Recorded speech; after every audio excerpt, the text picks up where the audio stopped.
A funcionária do banco olhou para mim com aquela expressão que todo homem conhece, mistura de pena e desconforto. Era uma manhã de terça-feira, 10 de março, e eu tinha ido até a agência resolver um papel simples, uma transferência de conta poupança que minha esposa tinha deixado em meu nome antes de falecer. Nada demais, pelo menos era o que eu pensava.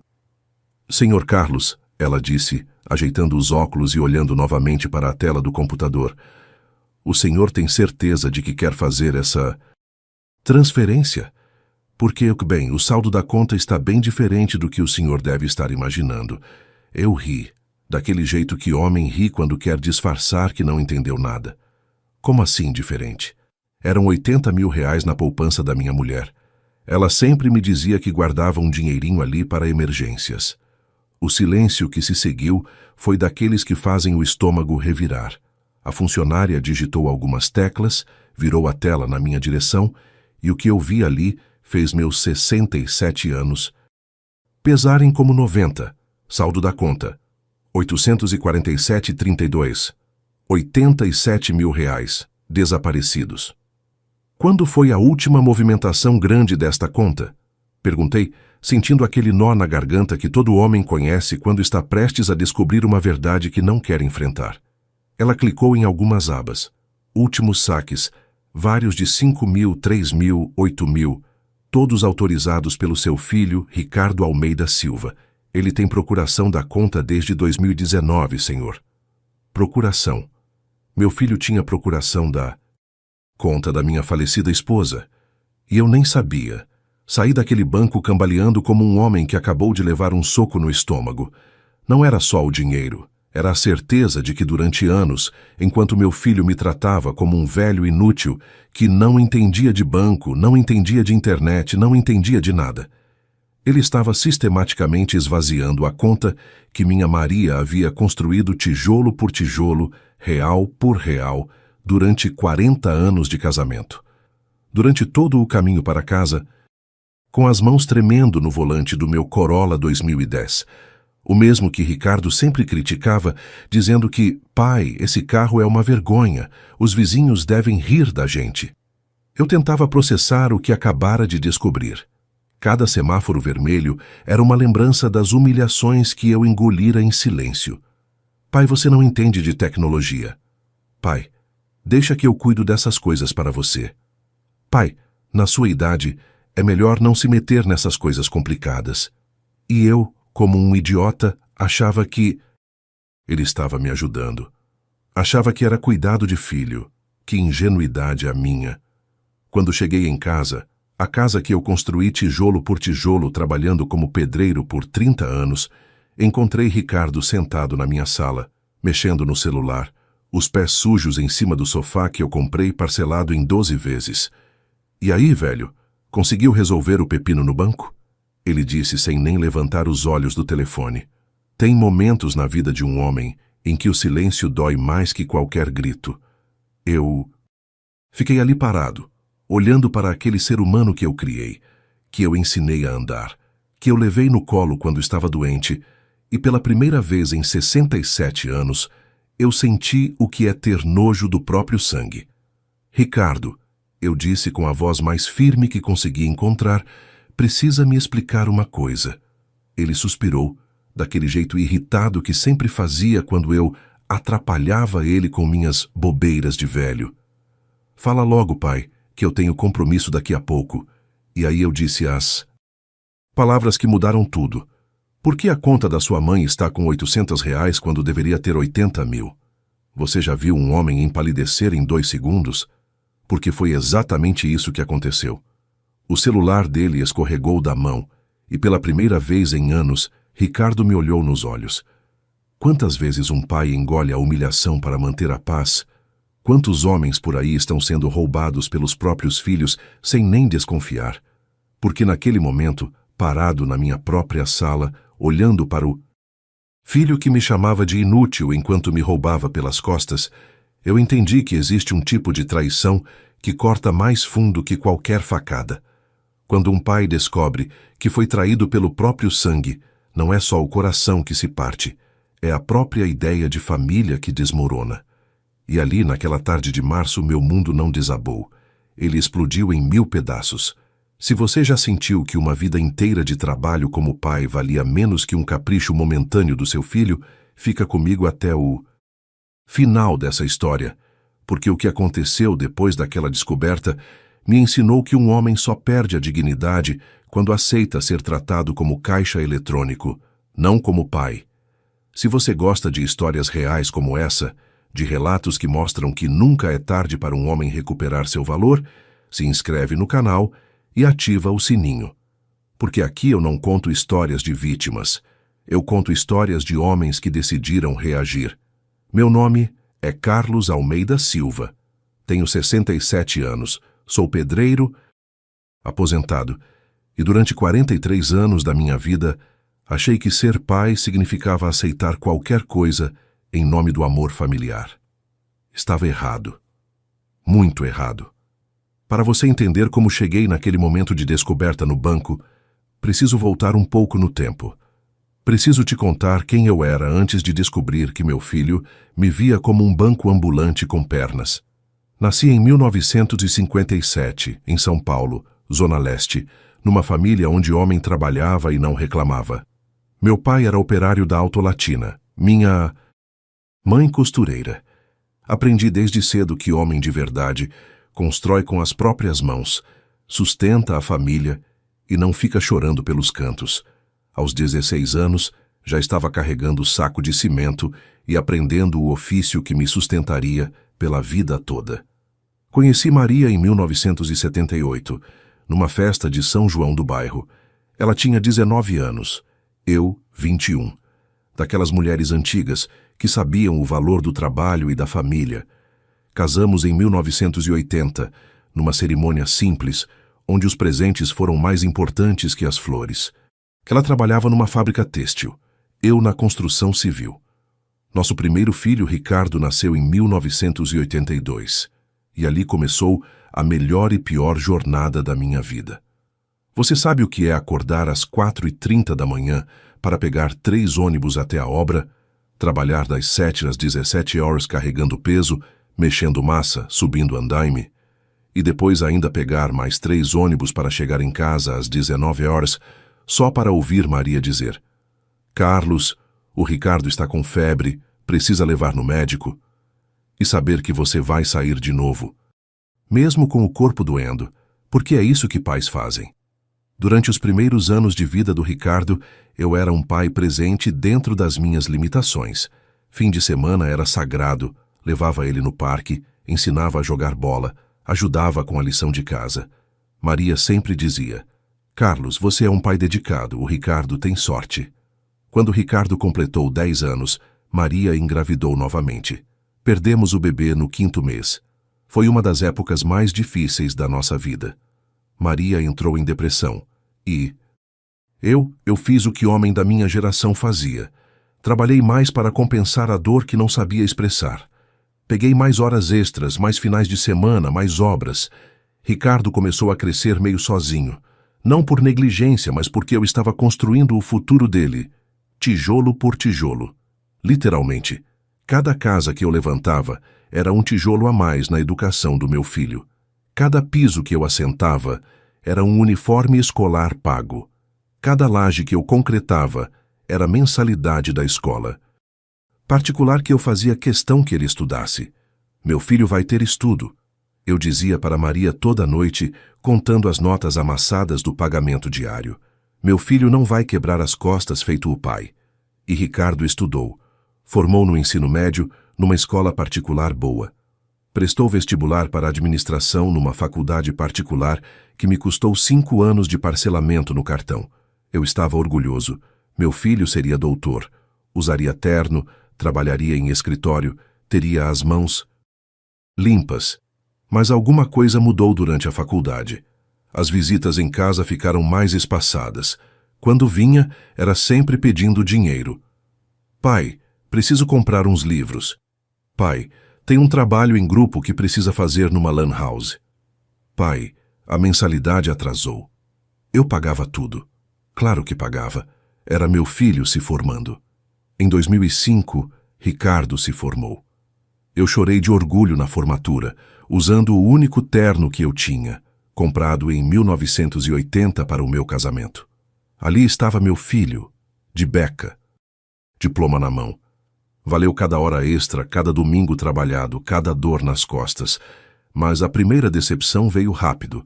Ricardo arrumou um emprego numa empresa pequena, ganhando pouco. É temporário, pai, só para pegar experiência. Só que o temporário durou 3 anos.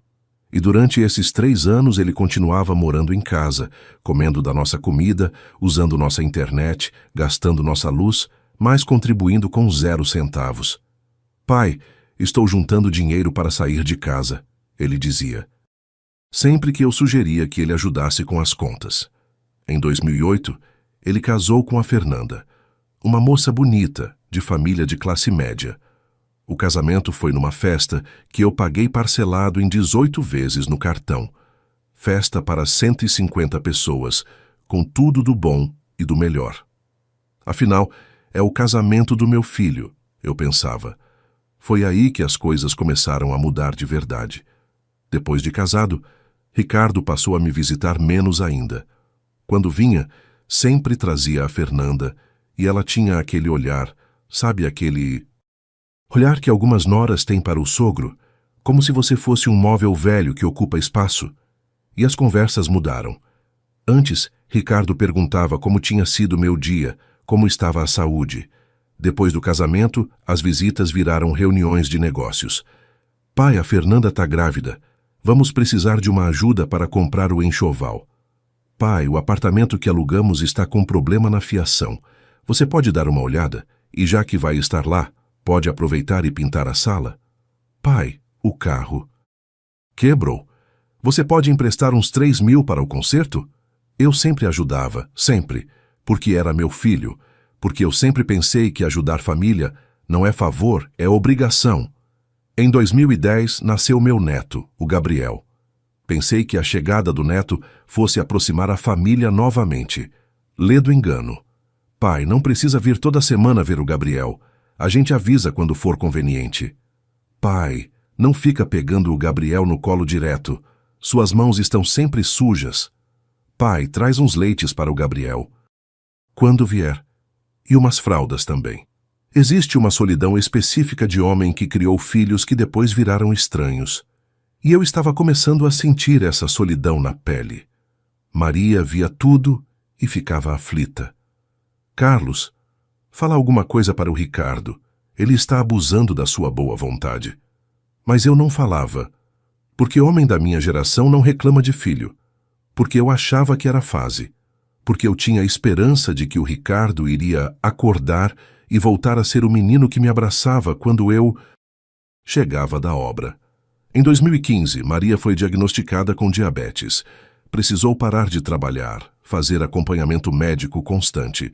Foram 5 anos duros, onde eu me vi cuidando da casa, dela, trabalhando e ainda sendo a fonte inesgotável de ajuda financeira para o Ricardo e família. Maria faleceu em janeiro de 2020, vítima de complicações da diabetes. O velório foi numa terça-feira. Ricardo chegou atrasado, saiu cedo e 3 dias depois da morte da própria mãe, me ligou perguntando se eu ia conseguir manter a casa sozinho ou se ele precisava se preocupar comigo. Tem dores que um homem engole por anos, até que um dia a garganta não aguenta mais. E depois da morte da Maria, minha garganta estava chegando no limite. Depois que Maria se foi, a casa ficou grande demais para um homem só. Não era só o espaço físico, era o silêncio que doía. Silêncio de não ter com quem dividir o café da manhã. Silêncio de não ter ninguém perguntando como foi o dia. Silêncio de estar completamente sozinho aos 63 anos. Ricardo sabia da minha solidão e começou a usar isso contra mim.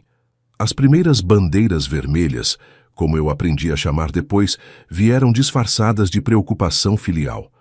Pai, você não devia estar dirigindo mais. Na sua idade é perigoso. Pai, essas contas de banco são complicadas. Deixa que eu cuido disso para você. Pai, internet banking é coisa para jovem. Você pode acabar caindo em golpe. Eu, na minha ingenuidade de homem que sempre acreditou na boa-fé dos Outros, especialmente do próprio filho, achei que ele estava me protegendo. Que besteira.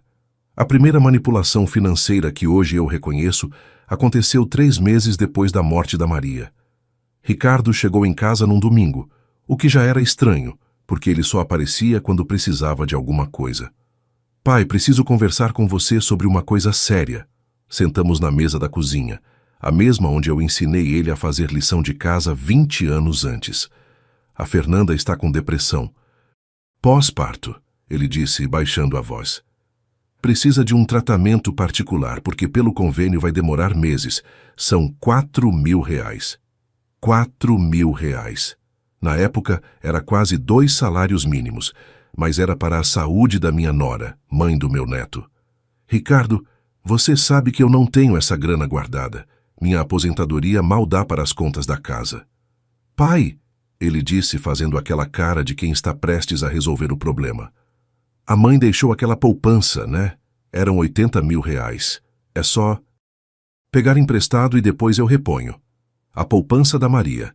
R$ 80.000 que ela juntou trabalhando durante 40 anos, guardando 50, R$ 100 por mês, sonhando em fazer uma viagem para o Nordeste que nunca fez, sonhando em reformar a casa que nunca reformou. Dinheiro que era para minha segurança na velhice. É emprestado, né, filho? Você vai devolver? Claro, pai. Em 6 meses no máximo. Fui ao banco, saquei os R$ 4.000, entreguei para ele. Ricardo saiu de casa naquele domingo com o seu paus. Dinheiro no bolso e um sorriso no rosto que hoje eu sei que não era de gratidão, era de vitória. 6 meses se passaram. Nenhuma palavra sobre devolução. Quando completou 1 ano, eu perguntei. E aqueles 4.000, Ricardo? Pai, a situação está difícil. A empresa cortou meu salário por causa da pandemia. Mas calma, que eu não esqueço. É só dar um tempo. Dar um tempo. Essa frase se tornou o mantra da minha vida. A segunda manipulação veio 6 meses depois. Desta vez, Gabriel estava doente. Precisava de um pediatra particular. Mais R$ 2.000 da poupança da Maria. A terceira foi para um curso de especialização do Ricardo. Pai, é um investimento. Vou conseguir um emprego melhor e aí pago tudo de uma vez. Mais R$ 5.000. A quarta foi para a reforma do apartamento deles. Pai, a sala está com infiltração. Se não arrumar agora, vai destruir os móveis. Mais R$ 3.000. Sempre com promessa de devolução. Sempre emprestado.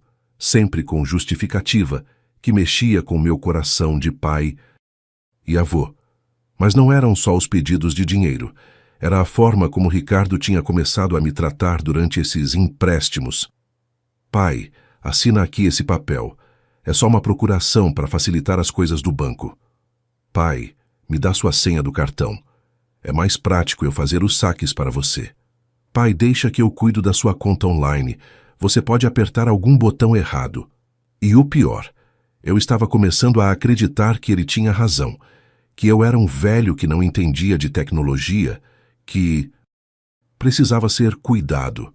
As visitas dele continuavam espaçadas, mas agora vinham sempre acompanhadas de alguma demanda. Nunca mais ouvi um "Oi, pai, como você está?", sem vir seguido de um "Preciso te pedir uma coisa". Gabriel estava crescendo, mas eu via meu neto cada vez menos. Quando perguntava quando podia visitá-los, sempre havia uma desculpa. Pai, a Fernanda está com enxaqueca. Melhor não. Pai, Gabriel está com gripe. Não é bom você pegar na sua idade. Pai, esse fim de semana estamos ocupados. Fica para o próximo. O próximo nunca chegava. E quando eu conseguia ver Gabriel, geralmente quando eles precisavam que eu cuidasse dele porque tinham algum compromisso, as instruções da Fernanda eram sempre humilhantes. Não deixa ele comer besteira, sogro. Não fica contando essas histórias antigas para ele. Criança precisa ouvir coisa moderna. Não ensina essas manias de pobre para ele. Manias de pobre. Como se trabalhar honestamente, valorizar dinheiro, cuidar das coisas fosse vergonhoso. Em 2022, 2 anos depois da morte da Maria, eu comecei a perceber que alguma coisa estava errada. Não com eles, comigo. Eu estava me sentindo inútil na minha própria vida. Um estorvo. Um problema a ser gerenciado. Parei de ligar para o Ricardo sem motivo, porque ele sempre atendia com aquele tom de quem está sendo incomodado. Parei de sugerir almoços de domingo, porque sempre havia uma desculpa. Parei de comprar presentes para o Gabriel, porque a Fernanda sempre fazia aquela cara de nossa, que coisa sem graça. Eu tinha me transformado no que eles queriam que eu fosse, um provedor silencioso, um caixa eletrônico que não fala, não reclama, não incomoda. Teve um domingo que marcou época. Fevereiro de 2023. Eu estava sozinho em casa, como sempre, quando resolvi ligar para o Ricardo para saber se podia ir visitá-los. Oi, filho. Tudo bem? Posso passar aí hoje para ver vocês? Silêncio do outro lado. Daqueles silêncios que fazem o estômago revirar. Pai, olha, a gente está meio corrido hoje. Tem uns amigos vindo almoçar aqui em casa. Ah, eu disse, tentando disfarçar a decepção. Tudo bem. E amanhã? Posso passar rapidinho? Pai, você não entende. A gente precisa de espaço. Não pode ficar aparecendo toda hora. Toda hora. Eu não visitava eles há 3 semanas. Ricardo, eu só quero ver meu neto. Pai, para com essa chantagem emocional. Gabriel está bem, está crescendo. Quando for hora de você ver ele, a gente avisa. Chantagem emocional. Um pai querer ver o neto. Era chantagem emocional. Desliguei o telefone e fiquei sentado na sala vazia, olhando para as fotos da família na estante. Fotos de quando Ricardo era criança, sorrindo no meu colo. Fotos da formatura dele, onde eu estava orgulhoso ao lado do meu filho doutor. Fotos do casamento dele, que eu paguei parcelado. Quantos pais por aí estão sendo treinados para pedir licença para amar os próprios filhos? Porque era isso que estava acontecendo comigo.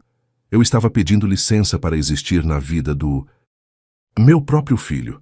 E o pior é que eu estava aceitando, engolindo, porque achava que era isso que pais faziam.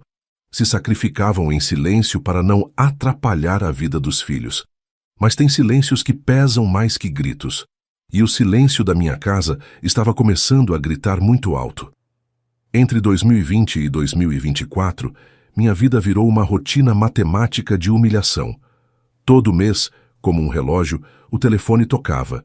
Sempre a mesma voz, sempre o mesmo tom ensaiado, sempre a mesma conversa. Oi, pai, tudo bem? Escuta, surgiu uma situação aqui. Situação. Essa palavra se tornou minha tortura pessoal, porque situação sempre significava dinheiro, sempre significava mais um pedaço da poupança da Maria sendo roída como madeira por cupim. O Gabriel precisa de aparelho nos dentes.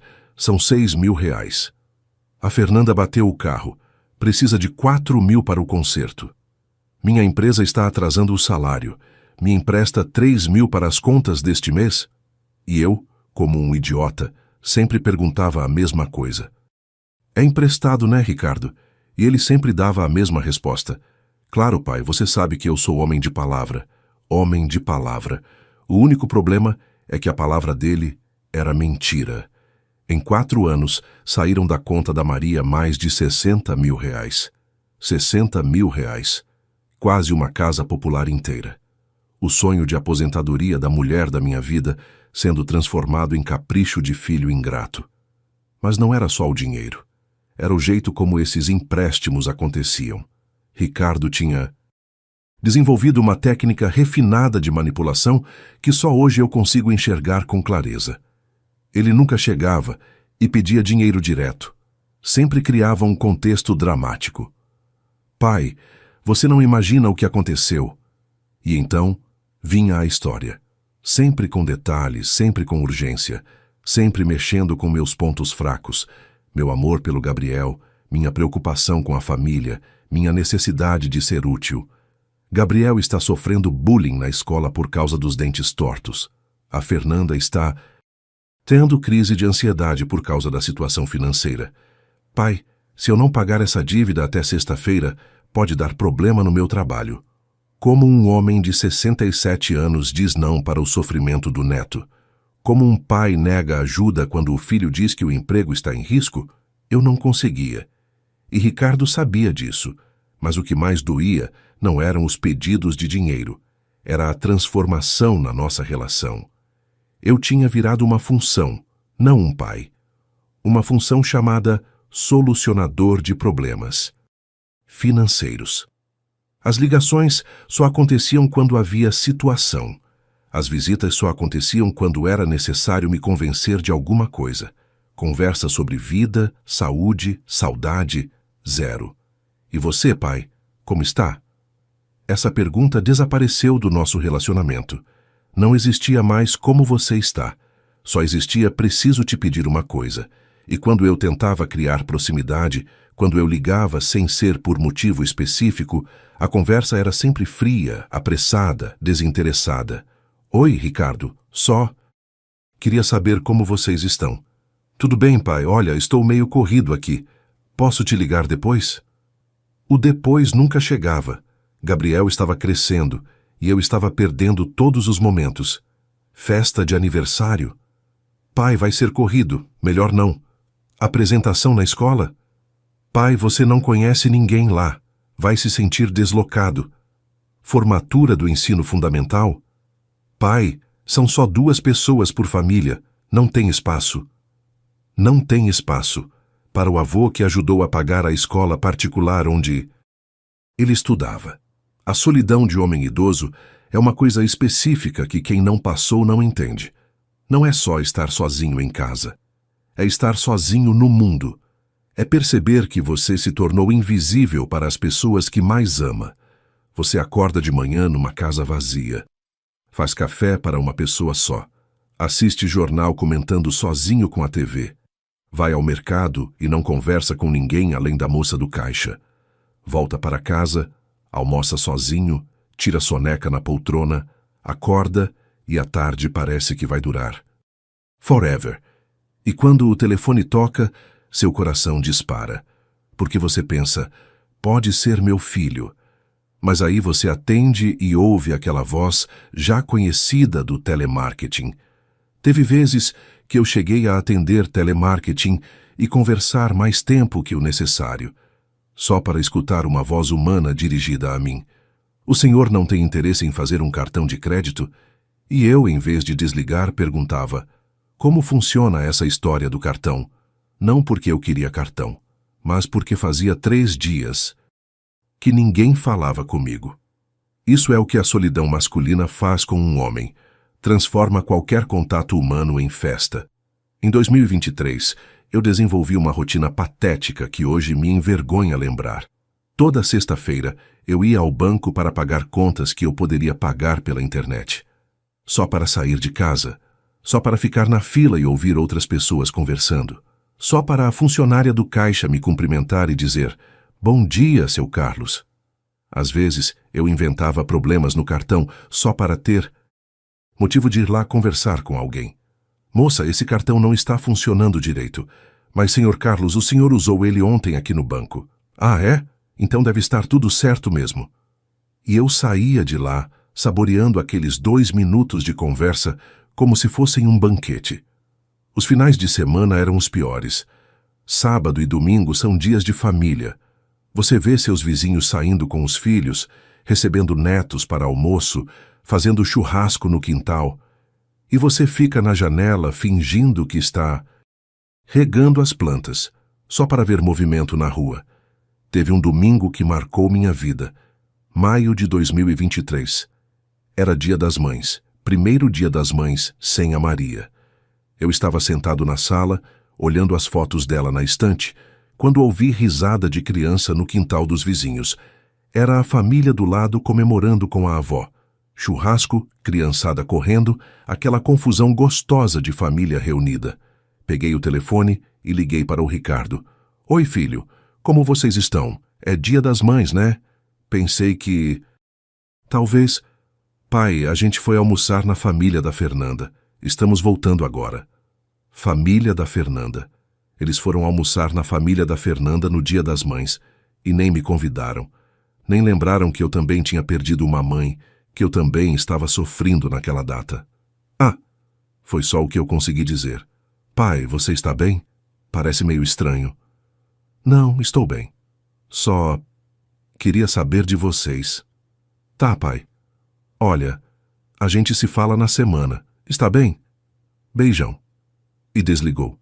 Fiquei sentado, naquela sala, ouvindo a família dos vizinhos cantando parabéns para a avó, e chorei.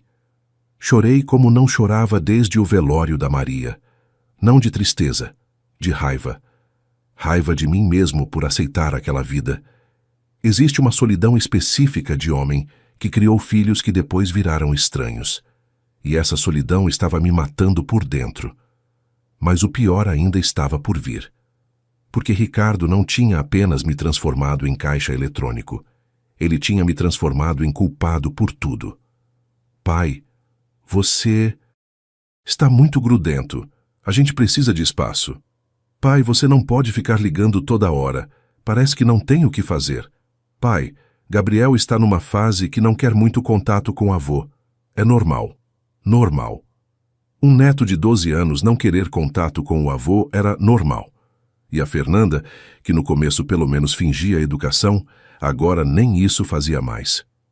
Sogro, o senhor podia avisar antes de vir. A gente tem uma vida, né? Sogro, esses presentes que o senhor traz para o Gabriel, ele já passou dessa fase. Sogro, não precisa ficar vindo toda semana. O Gabriel tem os amiguinhos dele. Uma vez por mês tinha virado toda semana, e mesmo assim, era demais para eles. O que mais me doía era perceber que eu tinha me tornado um problema na vida deles, um inconveniente a ser gerenciado, uma obrigação chata que eles cumpriam quando não tinha jeito. Pai, vem almoçar domingo, mas não demora muito, que temos compromisso à tarde. Pai, pode vir, mas não fica falando dessas histórias antigas. Gabriel não se interessa por isso. Pai, melhor não trazer nada de comer. A gente já tem tudo organizado. Eles tinham conseguido transformar cada encontro familiar numa negociação diplomática. E eu sempre saía perdendo. Quando um pai é traído pelo próprio sangue, não é só o coração que se parte. É a própria ideia de família que desmorona. E minha família estava desmoronando há anos. Eu só não queria enxergar. Até aquela manhã de março no banco, quando descobri que, além de estar sendo humilhado, eu também estava sendo roubado. Pai, calma, deixa eu explicar. Ricardo estava em pânico. Pela primeira vez em anos, eu vi meu filho com medo. Medo de mim. E sabe o que isso me causou? Não pena. Raiva. Raiva de ter demorado tanto para provocar esse medo nele. Explicar o quê, Ricardo? Explicar como você tem uma procuração de uma conta que eu nem sabia que você tinha acesso? Explicar como 80 mil reais viraram 800? Ele levantou do sofá, começou a andar de um lado para o outro na sala. As mãos tremendo, a voz embargada. Pai, foram empréstimos. Tudo que eu peguei foram empréstimos. Eu tenho anotado cada centavo. Cada centavo? Ricardo, são 79 mil reais. 79 mil reais da conta da sua mãe morta. Foi a primeira vez na vida que vi meu filho chorar na minha frente desde criança. Mas não eram lágrimas de arrependimento. Eram lágrimas de desespero. Desespero de quem foi pego. Pai, eu posso explicar tudo. Cada empréstimo teve motivo. O Gabriel realmente precisou de aparelho. A Fernanda realmente estava com depressão. Eu realmente me roubou. Eu completei. Silêncio total. Um silêncio que durou uns 2 minutos e que foi o mais pesado da minha vida. Porque naquele silêncio, nós dois entendemos que nossa relação tinha acabado, que não havia volta. Não é roubo, pai, são empréstimos. Eu vou devolver tudo. Com que dinheiro, Ricardo? Você ganha 4 mil reais por mês. Como vai devolver 79 mil? Ele não respondeu, porque não tinha resposta. E além do mais, eu continuei, sentindo uma força que não sentia há anos. Por que você não me perguntou antes de mexer na conta? Por que você pegou procuração escondido? Pai, a mãe assinou a procuração quando ela estava doente. Ela falou que era para facilitar as coisas. A mãe nunca me falou dessa procuração. Nunca. E foi aí que Ricardo cometeu o erro fatal. O erro que me fez entender definitivamente quem eu estava lidando. Pai, a mãe estava meio... Você sabe, meio confusa nos últimos meses. Diabetes mexe com a cabeça. Ela pode ter esquecido de te contar. Tem momentos na vida de um homem que definem tudo. Momentos que separam o antes do depois. Aquela frase foi o meu momento. Minha esposa, a mulher mais honesta e transparente que já conheci, estava confusa e esqueceu de me contar que havia dado procuração da conta dela para o filho. A mesma mulher que me contava até quando gastava R$ 5 no pão. Sai da minha casa. Pai, sai da minha casa. Ricardo saiu. Saiu correndo. Feito criança. E eu fiquei sozinho naquela sala, mas pela primeira vez em anos não me sentindo solitário. Me sentindo livre. Livre da obrigação de fingir que aquilo era amor de filho. Livre da obrigação de aceitar humilhação em nome da paz familiar. Livre para, aos 67 anos, me enxergar como o homem que eu realmente era. Um homem que merecia respeito. Naquela noite, não consegui dormir. Mas não era insônia de tristeza. Era insônia de clareza. Pela primeira vez em 4 anos, minha cabeça estava funcionando com precisão cirúrgica. Liguei o computador velho que mal usava e entrei na internet. Tinha uma coisa que precisava fazer urgentemente, aprender a mexer no banco online. Porque se Ricardo tinha procuração da conta da Maria, que outras surpresas me esperavam? Demorei 3 horas para conseguir acessar minha conta corrente. Quando consegui, descobri a segunda bomba. Ricardo também tinha acesso à minha conta pessoal. Não só acesso, ele era o único dependente autorizado. Como? Quando? Foi aí que me lembrei. Em 2021, logo depois da morte da Maria, ele tinha me ajudado a organizar minha documentação. Pai, vou incluir meu nome na sua conta corrente. É só para emergência, caso aconteça alguma coisa com o senhor. Emergência. A emergência era ele ter acesso total ao meu dinheiro sem eu saber. Fiquei até às 4 horas da manhã navegando pelo internet banking, descobrindo movimentações que eu não lembrava, saques que não tinha feito, transferências que não autorizei. Mais R$ 15.000 da minha própria conta. R$ 15.000 que saíram aos poucos em valores pequenos ao longo de 2 anos. No total, Ricardo tinha me roubado R$ 94.000. R$ 94.000. Um Corolla 0 km. Uma casa pequena no interior. Quase 10 anos de aposentadoria. Mas sabe o que mais me revoltou? Não foi nem o valor. Foi a metodologia, a frieza, a calculação. Porque não tinha sido impulso, tinha sido plano. Plano meticuloso de exploração de um pai que confiava cegamente no filho. Quando amanheci na quinta-feira, eu era um homem diferente. Não o mesmo Carlos que acordou na quarta-feira. Era um Carlos que finalmente tinha entendido a diferença entre ser pai e ser otário.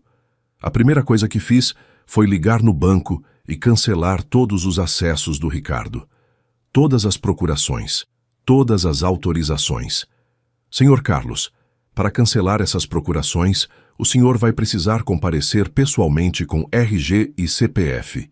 E talvez seja necessário registrar um boletim de ocorrência. Boletim de ocorrência. Contra meu próprio filho.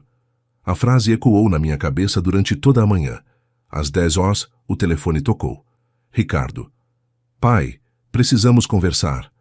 Não temos o que conversar, Ricardo. Pai, o que aconteceu ontem? Eu estava nervoso. Deixa eu explicar direitinho. Ricardo, você me roubou R$ 94.000. 94.000. O que você quer explicar? Silêncio do outro lado. Pai, Como assim? 94.000. Sua conta corrente também, Ricardo. Eu descobri sua conta corrente. Também.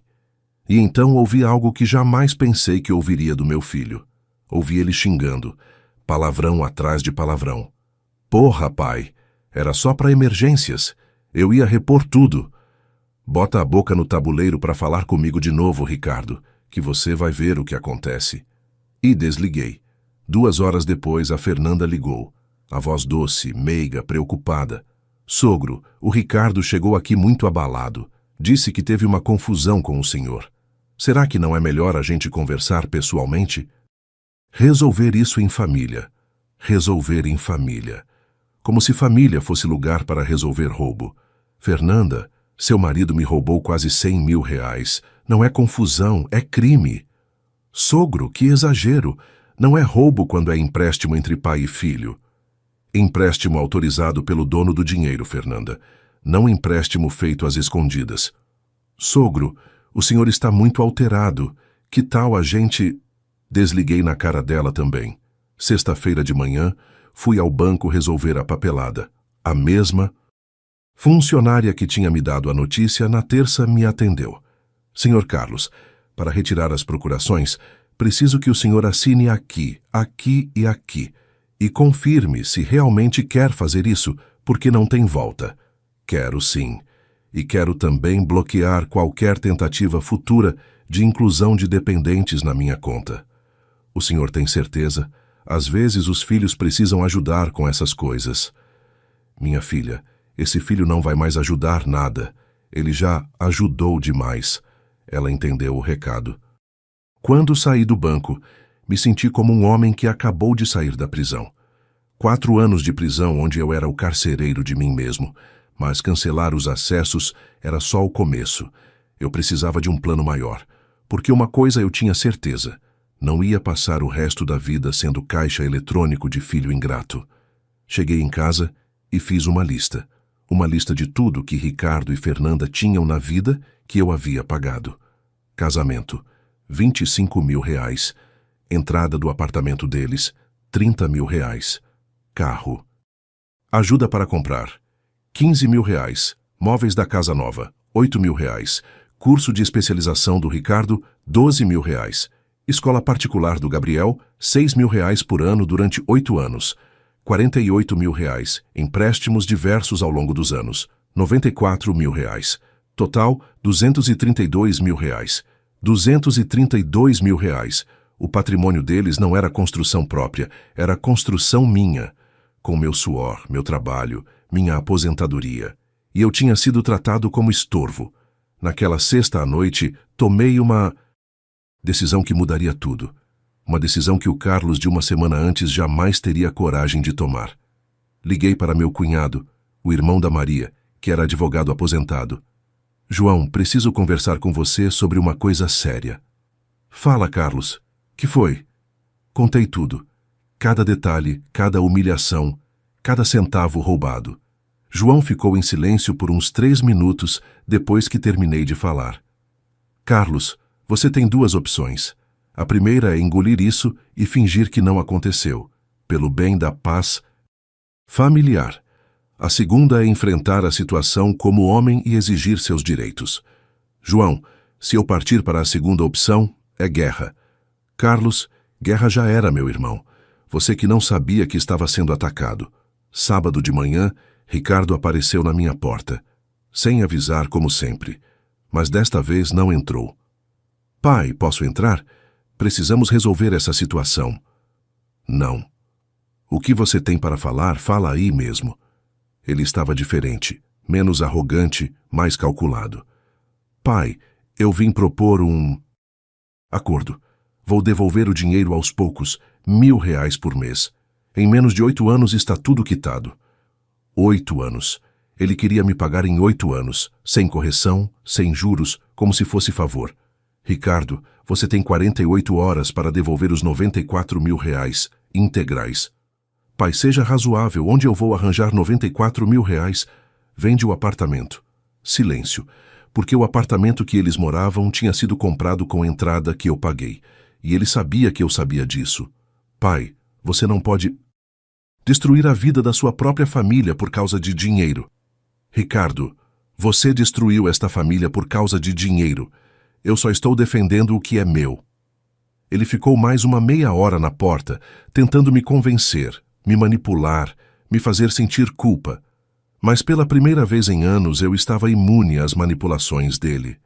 O mesmo homem que carregou o filho nos ombros um dia se vê sem chão para pisar, mas também pode escolher construir chão novo. E era isso que eu estava fazendo. Segunda-feira de manhã liguei para o João. João, aceito a segunda opção, vamos à guerra. Terça-feira, 14 de março de 2024. Esse foi o dia que Ricardo descobriu que tinha mexido com o homem errado. O João chegou na minha casa às 8 horas da manhã com uma pasta cheia de documentos e aquela cara séria de quem ia para o combate. Carlos, você tem certeza disso? Porque depois que a gente protocolar essa ação, não tem mais volta. João, tenho 67 anos. Se eu não agir agora, vou morrer sendo otário. Então, vamos lá. A primeira providência foi registrar o boletim de ocorrência. Apropriação indébita e uso indevido de procuração. Crime contra meu próprio filho. O delegado, um homem da minha idade, me olhou com uma mistura de tristeza e respeito. Senhor Carlos, o senhor tem noção de que isso pode dar cadeia para seu filho? Doutor, meu filho teve 4 anos para me devolver o dinheiro que prometeu. Teve 4 anos para me tratar com respeito. Agora é tarde. Às 14 horas da tarde, um oficial de Justiça tocou a campainha do apartamento do Ricardo para entregar a intimação. Eu estava no carro na esquina observando. Queria ver a cara dele. Vi pela janela quando ele recebeu os papéis. Vi ele lendo, relendo, passando a mão na cabeça. Vi ele ligando no telefone desesperadamente. E confesso, senti prazer. Prazer em ver meu filho desesperado, da mesma forma que eu fiquei desesperado durante 4 anos sendo roubado. 1 hora depois, meu telefone tocou. Pai, que porra é essa? Você me denunciou na polícia? Ricardo, abaixa o tom comigo que você não é mais criança para gritar com o pai. Pai, você enlouqueceu? Eu sou seu filho. Filho não rouba pai, Ricardo. Bandido rouba. Eu vou te processar por calúnia. Vai nada. Você vai me devolver o dinheiro ou vai explicar para um juiz onde estão os 94 mil reais que você pegou da minha conta? E desliguei. 2 horas depois, a Fernanda ligou. Desta vez, sem a vozinha doce. Com a voz real dela. Sogro, o senhor não tem vergonha na cara, não. Como é que é? O senhor destruindo a própria família por causa de dinheiro. Fernanda, quem destruiu esta família foi vocês, quando resolveram me usar como banco. Banco? Que banco o quê? O senhor é pai, é obrigação de pai ajudar filho. Ajudar, Fernanda, não ser roubado. Roubado coisa nenhuma. O Ricardo sempre disse que era empréstimo. Empréstimo autorizado por mim ou empréstimo que ele pegou escondido? Silêncio. É isso mesmo que eu pensei. Agora vocês se virem. Sogro. O senhor vai destruir o futuro do Gabriel por causa de dinheiro. Gabriel. Eles sempre puxavam o Gabriel quando queriam me manipular. Fernanda. O futuro do Gabriel é problema dos pais dele. Se vocês não conseguem sustentar o próprio filho sem me roubar, talvez não deviam ter tido filho. Filho da puta, ela me xingou. A nora, que durante 15 anos fingiu educação, me xingou de filho da puta porque eu não queria mais ser roubado. Fernanda, você acabou de mostrar quem você realmente é. Conversa.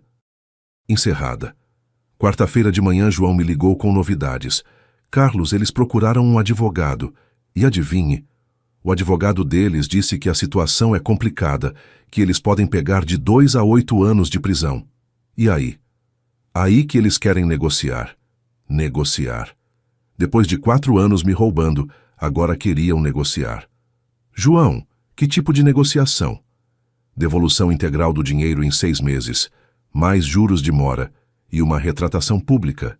Retratação pública? Uma carta pedindo desculpas pelo que fizeram, reconhecendo que foi roubo, não empréstimo. Gostei da ideia, porque não era só o dinheiro, era a dignidade, era o reconhecimento de que eu havia sido vítima, não pai exagerado. Quinta-feira, Ricardo apareceu na minha porta novamente, mas desta vez estava acompanhado de Gabriel. Essa foi baixa, usar o neto de 14 anos como escudo emocional. Pai, olha quem veio te ver. Gabriel estava constrangido, claramente obrigado a estar ali, mas mesmo assim, meu coração apertou ao ver meu neto. Oi, vô. Oi, Gabriel, como você está? Vô, meu pai disse que vocês brigaram. Olhei para Ricardo com uma raiva que eu não sabia que tinha dentro de mim. Ricardo, o que você disse para este menino? Pai, eu expliquei para ele que vocês brigaram por causa de dinheiro e que agora, por causa disso, talvez ele não possa mais ver o avô. Gabriel, eu disse, me abaixando para ficar na altura do meu neto, você pode me ver sempre que quiser. A briga não é com você. Mas vô, meu pai disse, que o senhor quer colocar ele na cadeia. Pronto. Ricardo tinha transformado a criança numa arma emocional contra mim. Gabriel, seu pai pegou dinheiro que não era dele. E quando você pega dinheiro que não é seu, como é que chama? Gabriel ficou sem resposta porque ele sabia a resposta. Ricardo, para de usar o menino. Se você quer resolver isso, vamos resolver como homens. Pai, é sobre isso que eu quero falar. Posso entrar? Não. Gabriel pode entrar. Você fica aí fora. E foi a primeira vez na vida que neguei a entrada da minha casa para meu filho. Gabriel entrou, sentou no sofá e eu percebi que ele estava mais constrangido do que triste. Vô, o senhor está bravo comigo? Jamais, Gabriel. A briga não é com você. Vô, mas por que o senhor quer colocar meu pai na cadeia? Gabriel, se alguém pegar dinheiro da sua conta no banco sem você saber, o que você faria? Eu ia querer de volta. E se a pessoa falasse que era empréstimo, mas nunca devolvesse? Gabriel pensou um pouco. Eu ia ficar bravo. É exatamente isso que aconteceu, Gabriel. Seu pai pegou dinheiro que era meu e da sua avó sem perguntar, e nunca devolveu. Mas, vô, ele é seu filho. E você é meu neto. Mesmo assim, se você pegasse dinheiro que não é seu, estaria errado ou certo? Errado. Então por que seria diferente com seu pai? Gabriel ficou quieto por uns minutos. Depois disse uma coisa que me quebrou e me orgulhou ao mesmo tempo. Vô, mas se meu pai fez coisa errada, por que ele não pede? Desculpa e devolve. Do lado de fora, Ricardo estava ouvindo tudo. E quando Gabriel fez essa pergunta, eu vi pela janela que ele baixou a cabeça. Gabriel, essa é uma pergunta muito inteligente. E é exatamente o que eu estou perguntando há 4 anos. Quando Gabriel saiu, Ricardo ainda tentou. Pai, você viu como o Gabriel fica triste com essa situação? Vale a pena destruir a família por causa de dinheiro? Ricardo, a família já foi destruída. Por você. Quando você decidiu que eu era banco. Não, pai. Pai, eu posso consertar isso. Me dá uma chance. Ricardo, eu te dei 4 anos de chances. Acabaram.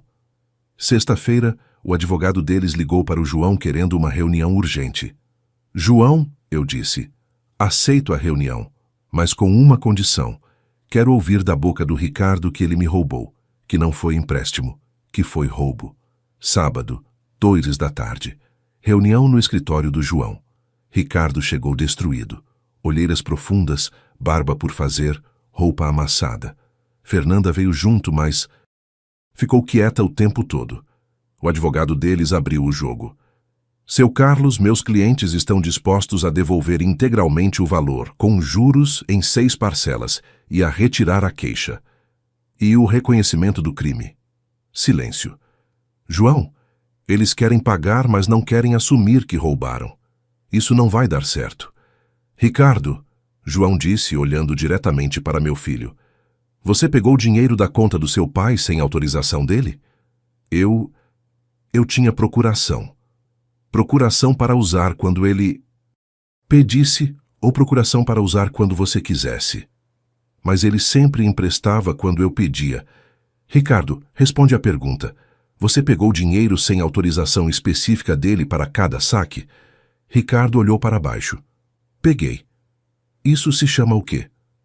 Empréstimo não autorizado. Ricardo, eu disse, para de inventar nome bonito. Chama pelo nome certo. Pai. Fala, Ricardo. Você me roubou ou não roubou? 5 minutos de silêncio. O advogado dele pedindo para ele não falar. Fernanda chorando baixinho. E então Ricardo disse a frase que eu esperei 4 anos para ouvir. Eu te roubei, pai. Pronto. Estava confessado. E por que você me roubou, Ricardo? Pai, não precisa. Responde. Porque eu achei que você não ia perceber. E porque eu achei que era meu direito, já que um dia você ia morrer e eu ia herdar mesmo. Herança antecipada. Ele tinha me roubado como herança antecipada. Ricardo, agora eu entendo tudo. Você não me vê como pai. Você me vê como um morto andando que tem dinheiro que deveria ser seu.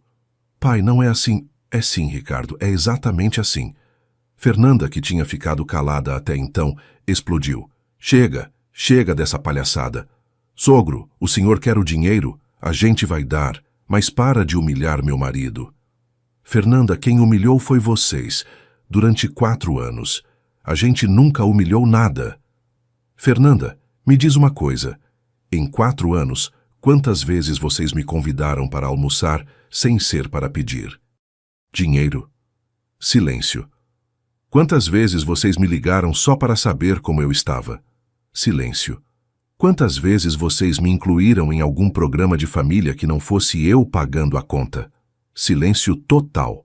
Então, não venha me dizer que vocês não me humilharam. O advogado deles tentou retomar o controle. Seu Carlos, vamos focar na solução. Eles vão pagar tudo em 6 meses, mais 30% de juros. Fecha? Não fecha. Como não fecha? Quero em 3 meses e quero a carta de retratação publicada no Facebook do Ricardo, pedindo desculpas públicas pela forma como me tratou. Isso é humilhação pública.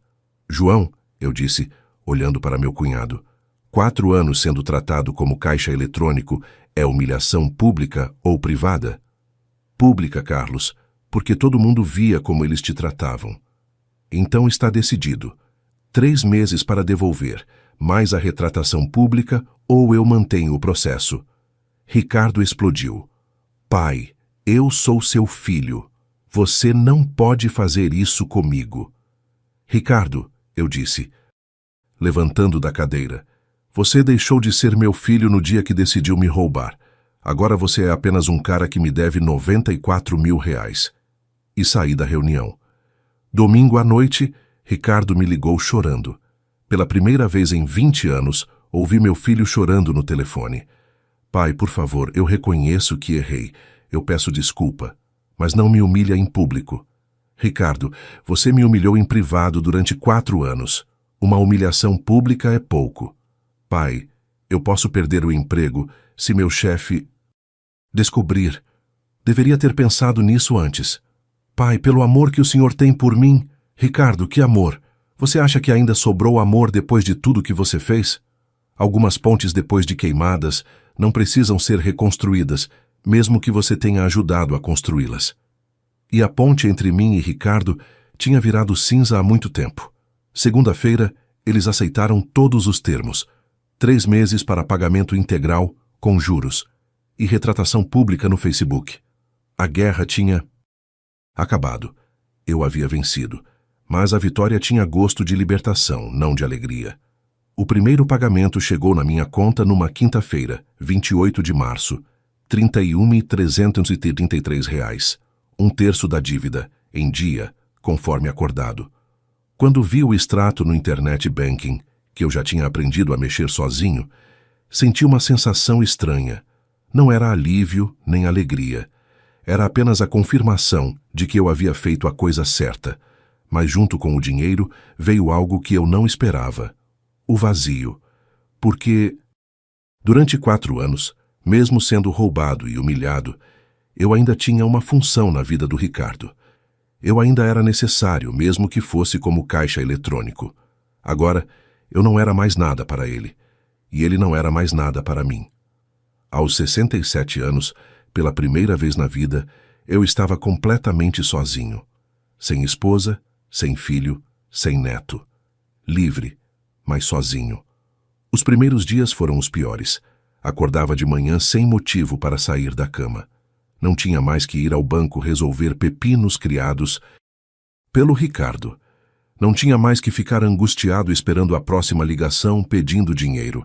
Não tinha mais que fingir que estava tudo bem quando claramente não estava. Mas também não tinha mais com quem conversar, mesmo que fossem conversas ruins.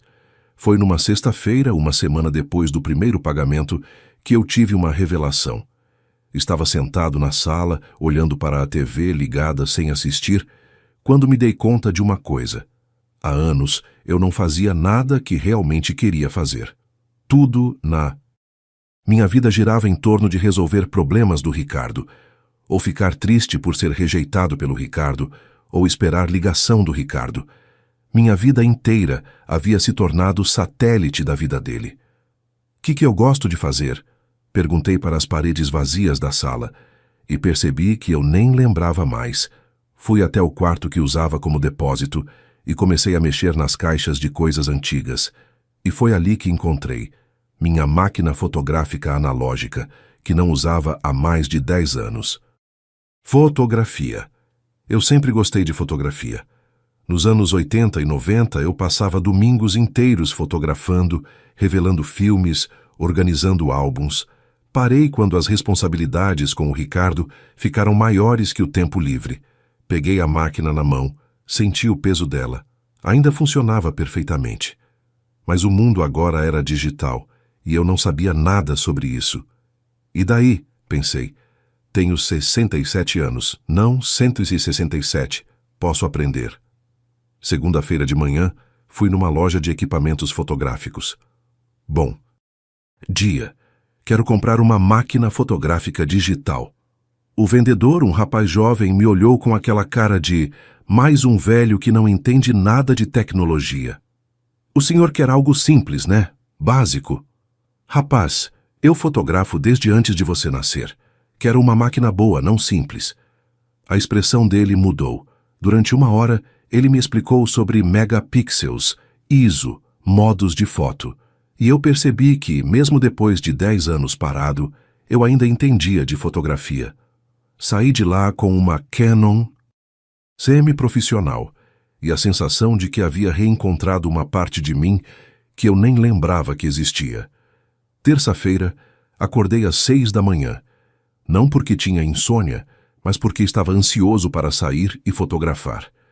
Tinha decidido ir ao Parque Ibirapuera registrar o movimento matinal. Pessoas correndo, senhores jogando xadrez, crianças brincando. Foi nesse dia que conheci o Antônio. Antônio tinha 72 anos, era aposentado da Polícia Militar e também estava no parque fotografando. Nos esbarramos próximo ao lago, ambos tentando capturar a mesma imagem. Um bem-te-vi pousado num galho. Bonita máquina, ele disse, apontando para minha Canon. A sua também. Você vem sempre aqui? Todo dia útil. Aposentadoria é osso, né? Ou a gente arranja ocupação ou a gente morre de tédio em casa. Antônio não sabia, mas aquela frase mudaria minha vida. Passamos a manhã toda fotografando juntos, conversando sobre equipamentos, técnicas, lugares interessantes para fotografar. E pela primeira vez, em anos tive uma conversa que não envolvia dinheiro, problemas familiares ou pedidos de ajuda. Carlos, você parece meio travado com essa máquina. Quer que eu te ensine uns truques? Aceito. E ali começou minha primeira amizade masculina genuína em décadas. Antônio me ensinou que fotografia digital era completamente diferente da analógica. Me ensinou sobre programas de edição, sobre redes sociais para fotógrafos, sobre grupos de fotografia da cidade. Carlos, tem um grupo no WhatsApp de fotógrafos amadores da Zona Leste. São tudo aposentados que nem a gente. Quer que eu te adicione? Quero.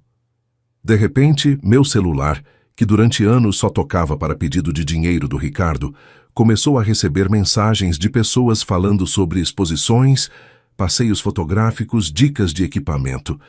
Pela primeira vez em muito tempo, eu estava fazendo parte de um grupo onde minha idade era vantagem, não problema. Onde minha experiência de vida era respeitada, não ignorada.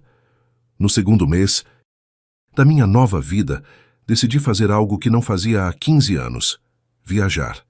Antônio, sempre quis conhecer Campos do Jordão. Nunca tive oportunidade. Carlos, por que você não vai? Você tem tempo, tem dinheiro, tem saúde. Era verdade. Eu tinha. Sempre pensei que viajar sozinho era coisa de gente triste, mas Antônio me explicou que era coisa de gente livre. Cara, na nossa idade viajar sozinho é liberdade pura. Você acorda na hora que quer, come onde quer, fica quanto tempo quer em cada lugar. Peguei o carro, o mesmo Corolla que o Ricardo sempre criticava, e fui para Campos do Jordão. 3 dias fotografando montanhas, arquitetura, pessoas. 3 dias sem ouvir críticas, sem ouvir pedidos, sem ouvir reclamações. Foi na pousada, na segunda noite, que aconteceu algo que eu não esperava. Conhecia a Conceição. Conceição tinha 61 anos, era professora aposentada, também estava viajando sozinha. Viúva há 3 anos, também estava redescobrindo a vida, como ela mesma disse. Não foi romance. Pelo menos não naquele momento. Foi companheirismo. Alguém da minha geração com as mesmas dores, os mesmos medos, as mesmas descobertas. Carlos, você tem filhos? Essa pergunta me pegou desprevenido. Como explicar que eu tinha um filho que me roubou e que agora estava me pagando de volta sob ameaça judicial? Tenho um filho, respondi, mas a gente está distante. Ah, sei como é. Minha filha mora nos Estados Unidos. A gente se fala por WhatsApp, mas não é a mesma coisa, né? Não, era a mesma situação. Mas eu entendi o sentimento de solidão parental que ela estava descrevendo. Voltamos juntos para São Paulo. Durante a viagem, Conceição me contou sobre grupos de terceira idade, bailes, cursos, atividades que ela frequentava. Carlos, você devia participar. Não é vergonha nenhuma um homem da nossa idade querer se divertir. Grupos de terceira idade. Eu sempre achei que isso era para velhos. Nunca me vi como velho, mas também nunca me vi como alguém que poderia se divertir. Novamente, Conceição, você acha que com 67 anos ainda dá tempo de recomeçar? Carlos, com 67 anos, é que está na hora de recomeçar, porque agora você sabe quem você é e o que você quer. A sabedoria dela me impactou, porque ela tinha razão. Pela primeira vez na vida, eu sabia exatamente quem eu era. Não era mais marido, viúvo há 4 anos. Não era mais pai funcional, filho me roubou e pagou de volta.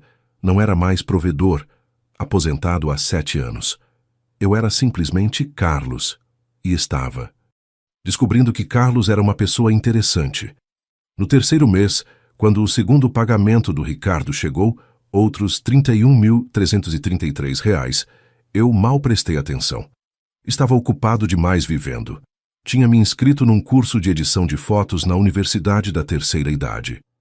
Tinha começado a frequentar o grupo de fotografia que o Antônio me apresentou.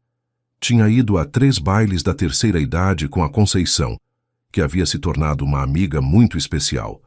Tinha até criado um perfil no Instagram para postar minhas fotos. Carlos Fotógrafo 67 já tinha 200 seguidores, pessoas que curtiam minhas fotos, comentavam, mandavam mensagens elogiando meu trabalho. Aos 67 anos, eu estava sendo reconhecido por algo que eu fazia bem, não pelo dinheiro que eu podia emprestar. Mas a grande transformação veio no 4º mês. Estava no parque fotografando quando recebi uma ligação de número desconhecido. Alô? Vô Carlos? Gabriel. Meu neto estava me ligando. Gabriel, como você está, meu neto? Vô, eu... Peguei seu número no celular do meu pai. Posso conversar com o senhor? Claro que pode, sempre pode. Vô, o senhor pode me buscar na escola hoje? Quero conversar com o senhor. Posso sim. A que horas? 5h30. Às 17h30, eu estava na porta da escola do Gabriel. Quando ele me viu, correu para me abraçar. E foi só ali que percebi.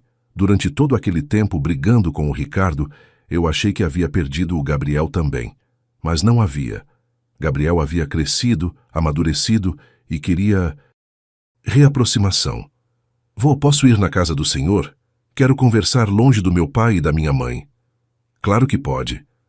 No caminho para casa, Gabriel me disse algo que me emocionou profundamente. Vô, meu pai me disse que o senhor está bravo com toda a família. Mas eu quero que o senhor saiba que eu nunca fiquei bravo com o senhor. Eu sei que a briga não é comigo. Maturidade de um garoto de 14 anos que eu não via no pai dele aos 42. Em casa, Gabriel viu minhas fotos espalhadas pela mesa, a máquina fotográfica, os livros de fotografia. Vô, o senhor virou fotógrafo? Voltei a ser fotógrafo, Gabriel. Seu avô sempre foi fotógrafo, só tinha esquecido disso. Que legal, o senhor pode me ensinar? E ali nasceu uma conexão nova entre nós. Não mais baseada em presentes, dinheiro ou obrigação familiar. Baseada em interesse genuíno, respeito mútuo e carinho verdadeiro. Gabriel começou a me visitar toda semana. Às vezes, íamos fotografar juntos. Às vezes, ele só vinha conversar. Ele me contava sobre a escola, sobre os amigos, sobre os sonhos dele. E eu contava sobre os lugares que conheci, as pessoas interessantes que havia encontrado, os projetos fotográficos que estava desenvolvendo. Tem recomeços que chegam na hora exata, mesmo que você ache que é tarde demais. E meu recomeço estava acontecendo aos 67 anos, com força total. No 5º mês, aconteceu algo inesperado. Ricardo tentou uma reaproximação. Apareceu na minha casa num sábado de manhã, sozinho, humilde. Pai, posso conversar com Uri? Senhor? Pode. Pai, eu sei que errei, sei que estraguei tudo. Mas será que não dá para a gente tentar recomeçar?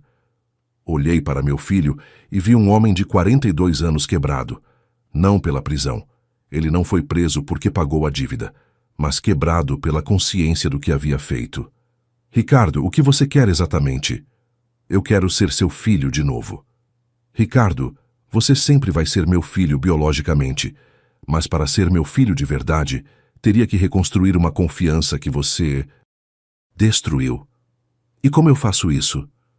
Não sei, Ricardo. Vai ter que descobrir. Pai, me dá uma chance? Pensei na pergunta dele. Durante 4 anos, eu implorei por chances de ser respeitado como pai. Durante 4 anos, eu implorei por chances de ter relacionamento genuíno com eles. Todas negadas. Ricardo, uma chance eu dou, mas com condições. Que condições? Primeira, nunca mais me peça dinheiro. Para nada. Se você precisar de alguma coisa, se vire. Ok. Segunda, nunca mais me trate como incompetente ou ultrapassado. Eu tenho 67 anos, não 167. Ok. Terceira, se você quiser ter relacionamento comigo, tem que ser relacionamento de verdade. Não só quando você precisa de alguma coisa. Entendi. Quarta, o Gabriel continua vindo aqui quando quiser, e vocês não vão interferir nisso. Tudo bem. E quinta, vai ter que conquistar de novo meu respeito. Não é automático só porque você é meu filho. Ricardo ficou quieto por uns minutos. Pai, aceito todas as condições. Só me dá uma. Chance? Está bem, vamos ver. E ali começou, muito devagar, muito cuidadosamente, uma tentativa de reconstrução da nossa relação. Não como antes, porque como antes, nunca mais seria, mas como algo novo, baseado em respeito mútuo e limites claros. Hoje, 6 meses depois daquele dia no banco, minha vida é completamente diferente. Tenho amigos de verdade, pessoas que me respeitam pelo que eu sou, não pelo que posso dar. Tenho hobbies, projetos, sonhos para o futuro. Tenho um relacionamento saudável com meu neto. E tenho um relacionamento em reconstrução com meu filho. Um relacionamento onde eu sou respeitado. Quando um homem aprende a se valorizar, o mundo inteiro passa a valorizá-lo também. E foi isso que aconteceu comigo. Hoje é 15 de setembro de 2024. 6 meses depois daquele dia no banco que mudou tudo. Estou sentado na varanda da minha casa, organizando as fotos do último passeio do grupo de fotografia. Fomos para Santos registrar o amanhecer na praia. Eu, Antônio, mais 5 aposentados, todos homens da nossa geração, que descobriram que a vida não acaba aos 65. Meu telefone toca. É Gabriel. Vô, posso ir aí hoje? Quero mostrar umas fotos que tirei na escola. Claro que pode, meu neto. Te espero para o almoço. Gabriel agora tem 15 anos, está no 1º ano do ensino médio e descobriu que gosta de fotografia. Não porque eu obriguei, mas porque viu minha paixão e se interessou genuinamente. Toda semana ele vem aqui, e nossa relação é tudo que uma relação entre avô e neto deve ser, baseada em carinho, respeito e interesse mútuo. Às 11h toca a campainha. É Ricardo. Oi, pai. Vim trazer o Gabriel e queria saber se posso almoçar com vocês hoje. Nos últimos 3 meses, Ricardo tem tentado reconstruir nosso relacionamento. devagar, respeitando meus limites sem pressionar. Não somos próximos como antes, talvez nunca sejamos, mas existe respeito agora. Ele fala comigo como fala com um adulto, não como fala com um problema a ser gerenciado. Pode ficar. Fiz comida para vocês. Durante o almoço, converso com Gabriel sobre as fotos que ele tirou, sobre os próximos projetos fotográficos que tenho planejado. Ricardo participa da conversa, faz perguntas, demonstra interesse genuíno. Fernanda continua ausente dessas aproximações. Ela ainda não digeriu que eu não sou mais o sogro submisso que era antes. Mas está tudo bem, porque eu aprendi uma lição fundamental. Não é possível agradar todo mundo, e não é minha obrigação tentar. Depois do almoço, Gabriel me ajuda a organizar meu equipamento fotográfico. Ricardo fica um pouco mais, e temos uma conversa que não teríamos 6 meses atrás. Pai, posso falar uma coisa? Fala. Eu sei que nunca vou conseguir desfazer o que fiz. Sei que quebrei uma confiança que talvez nunca se reconstrua completamente. Pode ser. Mas eu queria que o senhor soubesse que, vendo o senhor agora, vendo como o senhor está bem, como o senhor tem amigos, projetos, eu entendi uma coisa. O quê? Eu entendi que o problema nunca foi o senhor. O problema sempre fui eu. Essa conversa não teria acontecido 6 meses atrás. Não porque Ricardo não teria falado, mas porque eu não teria acreditado. Hoje eu acredito, porque vejo mudanças concretas no comportamento dele. Mas também porque minha autoestima não depende mais da aprovação dele. Ricardo, você está tentando ser melhor. Isso eu reconheço. Mas você precisa entender que ser meu filho não é direito automático. É algo que se conquista todo dia. Entendo, pai. E ele entende mesmo, porque hoje ele me liga só para saber como estou. Vem me visitar sem pedir nada. Me convida para algumas atividades da família, que eu aceito seletivamente. Trata Gabriel com carinho quando ele vem me visitar. Não é a relação perfeita que eu sonhei durante 40 anos, mas é uma relação honesta, baseada na realidade, não na fantasia. À tarde, depois que eles foram embora, sento na sala para refletir sobre tudo que mudou. 6 meses atrás, eu era um homem de 67 anos que havia perdido completamente o respeito próprio. Aceitava humilhações em nome do amor familiar. Fingia que estava tudo bem quando estava sendo sistematicamente roubado e desrespeitado. Minha vida inteira girava em torno de agradar pessoas que não me respeitavam. Hoje sou um homem de 67 anos que sabe exatamente qual é seu valor. Tenho amigos que me respeitam. Tenho hobbies que me realizam. Tenho projetos para o futuro. Tenho relacionamentos baseados em reciprocidade, não em exploração. A diferença não é só de situação, é de atitude. Aprendi que ser pai não significa aceitar qualquer coisa dos filhos. Ser pai significa educar, orientar, dar exemplo. E às vezes, o melhor exemplo que um pai pode dar é mostrar que ninguém, nem mesmo um filho, tem direito de desrespeitá-lo. Aprendi que solidão é diferente de estar sozinho. Durante anos, eu me senti solitário mesmo rodeado da família, porque eram relacionamentos falsos. Hoje, mesmo morando sozinho, eu me sinto acompanhado porque tenho relacionamentos verdadeiros. Aprendi que nunca é tarde para um homem recomeçar, desde que ele tenha coragem de reconhecer que merece melhor do que está recebendo. Mas, principalmente, aprendi que dignidade não é negociável. Não importa quem seja a pessoa, filho, nora, parente, amigo, ninguém tem direito de tratar você como inferior. E quando você permite esse tipo de tratamento, você não está sendo bom pai ou pessoa compreensiva. Você está sendo cúmplice da própria humilhação. Olho para as fotos espalhadas na mesa, fotos do grupo de fotografia, dos lugares que visitei, das pessoas que conheci. Cada foto representa uma experiência que eu não teria vivido se continuasse na minha vida anterior, aceitando migalhas de afeto e carregadas de desrespeito. Quantos homens estão por aí aceitando menos do que merecem em nome da paz familiar? Quantos pais estão sendo tratados como ATM ambulante pelos próprios filhos? Quantos estão engolindo humilhação porque acham que é assim mesmo, faz parte de ser pai? Não faz parte. Ser pai é um privilégio, não uma maldição. E quando seus filhos te tratam como fardo, o problema não está em você, está neles. Meu telefone apita.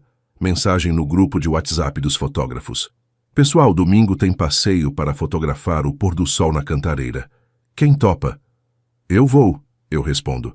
E vou mesmo, porque agora eu tenho com quem fazer programas. Tenho pessoas que valorizam minha companhia. Tenho vida própria. Existe uma diferença enorme entre ser abandonado e se libertar. Eu achava que tinha sido abandonado pelo meu filho. Na verdade, eu me libertei de um relacionamento tóxico que estava me destruindo por dentro. Hoje, aos 67 anos, posso dizer com toda certeza, valorizei muito mais minha vida depois que parei de implorar por valorização dos outros. A Conceição, que virou uma amiga muito querida e parceira frequente de viagens, me disse uma vez: Carlos, você não perdeu um filho. Você ganhou sua dignidade de volta. E ela estava certa. Claro que ainda há momentos difíceis. Ainda há domingos em que sinto falta da família que eu sonhei ter. Ainda há momentos em que me pergunto se fui muito duro. Mas aí eu lembro. Eu ofereci amor, respeito e dedicação por 40 anos. Em troca, recebi exploração e humilhação. Quando eu finalmente disse chega, não foi crueldade. Foi sanidade mental. Um homem que não se respeita ensina outros a não respeitá-lo também. E durante anos, eu ensinei meu filho que ele podia me tratar de qualquer jeito, porque eu sempre ia aceitar. Quando eu mudei a regra do jogo, ele aprendeu a me tratar diferente. Se você está passando por situação parecida com a minha, seja com filho, cônjuge, parente ou amigo, quero que entenda uma coisa. Você não é obrigado a aceitar desrespeito em nome de relacionamento nenhum. Amor verdadeiro vem acompanhado de respeito. Quando há amor sem respeito, não é amor, é exploração. E se você acha que é tarde demais para mudar, quero que saiba. Mudei minha vida completamente aos 67 anos. Se deu certo comigo, pode dar certo com você também. A única coisa que você precisa é coragem para reconhecer que merece melhor. Hoje, quando acordo de manhã, não acordo preocupado com que problema o Ricardo vai me trazer. Acordo pensando em qual foto interessante posso tirar, que lugar novo posso conhecer, que atividade legal posso fazer. Essa é a diferença entre viver para resolver problemas dos outros e viver para construir a própria felicidade. E você que está aí me ouvindo, pare um minuto para pensar. Você está vivendo sua vida ou resolvendo a vida dos outros? Você está sendo respeitado nas suas relações ou está aceitando migalhas de afeto misturadas com desrespeito? Porque se for a segunda opção, quero que saiba. Você pode mudar essa história a qualquer momento. Só depende de você ter coragem de se valorizar. Me conta aqui nos comentários de onde você está assistindo essa história. Escreve sua cidade, seu estado. Quero saber que essa mensagem está chegando em homens e pais que precisam ouvir isso. E me conta também. Você já teve que impor limites com familiares? Como foi? Se essa história te fez refletir sobre sua própria vida, deixa seu like e compartilha com outros pais.